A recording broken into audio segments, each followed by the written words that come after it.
start first. What was your first narrative that you think got flipped based on the Prefontaine Classic results? You got to start with the big one, and it is Sha'Carri Richardson.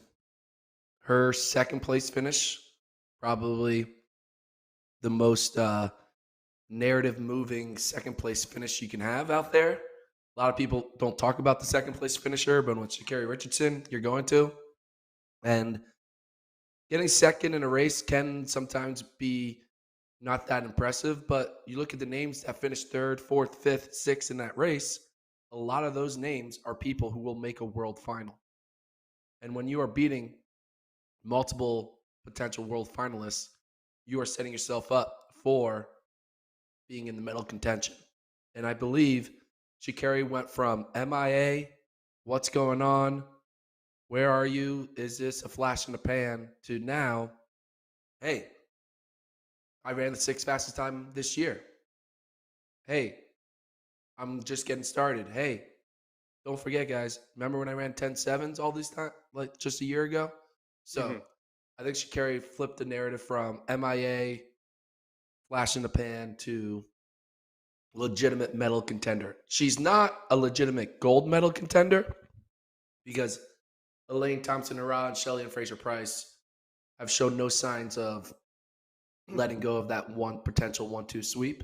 But Sha'Carri, legitimately, I could see getting third now in the world. Mhm. Yeah, and there's the people she beat. There's also the margin to Thompson-Herah. I mean, finishing 0.13 behind Thompson-Herah is a good result. Like if you run all of your races, no, I'm serious. If you run all your races 0.13 behind Elaine Thompson-Herah, you're going to run some fast times and you're going to win some medals. I mean, if I told you she's going to finish the same distance back at World Championships, would you say she medals, Richardson? Yeah, probably. Yeah. Yeah, I don't. I mean, Thompson Ra's really good. I mean, if Thompson Ra's ends up running 10.6 or 10.5 again, then being only a tenth back is going to be a very impressive result. So I look at it from that perspective too. How close did you keep it? Now you could say, all right, Thompson Ra wasn't pressed. She could have pushed the gas pedal even farther down and got even quicker. But then you could look at the other side of it, which is the people she beat. She beat Shrika Jackson. She beat Dina Asher Smith, right? She beat a lot of the top US names as well, too. But job number one for her is going to be make the team. And right now, I think we both have her now as a favorite to make the team. Yeah, I mean, Tanisha Terry is good, and Yeah. Tiana Daniels is going to make it the team. So you beat someone who's really good and someone who's probably going to make the team. You like Richardson's chances to move on, and we're going to see if this is her peak or is there still some room for her to grow because Mhm. there was the expectation on Sha'Carri last year wasn't to be the best U.S. runner, right? It was to Mhm. become like a world champion type runner.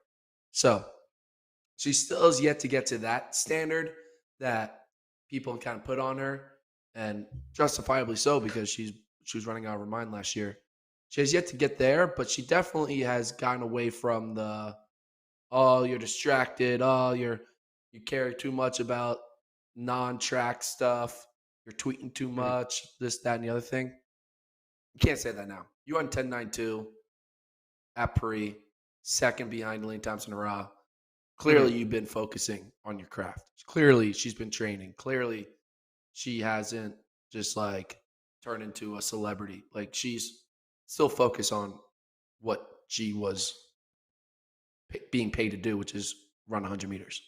Mhm.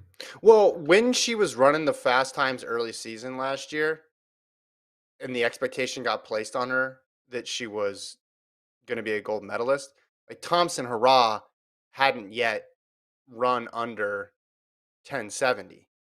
All of her sub 10.7s, Thompson Hurrah, September, August, July, August. Now, Fraser Price she had that one early June in Kingston, that 1063, and nobody really knew what to do with that. We're like, whoa, is this just like a crazy, huge one off performance, or is Shelly Ann now like a 10.6 runner? So, two things happened at once. Richardson had the suspension, then came back, had her whole season disrupted. But then Fraser Price and Thompson Hurrah went a complete level up. And I think that's why everybody realistically thought, oh yeah, gold, gold, gold. Like that's the expectation. That's what we should think about when we think about her. But that's changed. But that's changed since then. And I think it's all right. Now, you mentioned there's still that gap, right? And that gap exists until we see some sort of vulnerability from top two Jamaican women, which we haven't seen yet. But you can't control them if you're Richardson. You have to just keep running your race, and that's why I think the first priority just get on the team, get on the team. Then you figure out how to make the final, and roll the dice. Do you think she's going to run one more time for USA's, or do you think that's it for Richardson?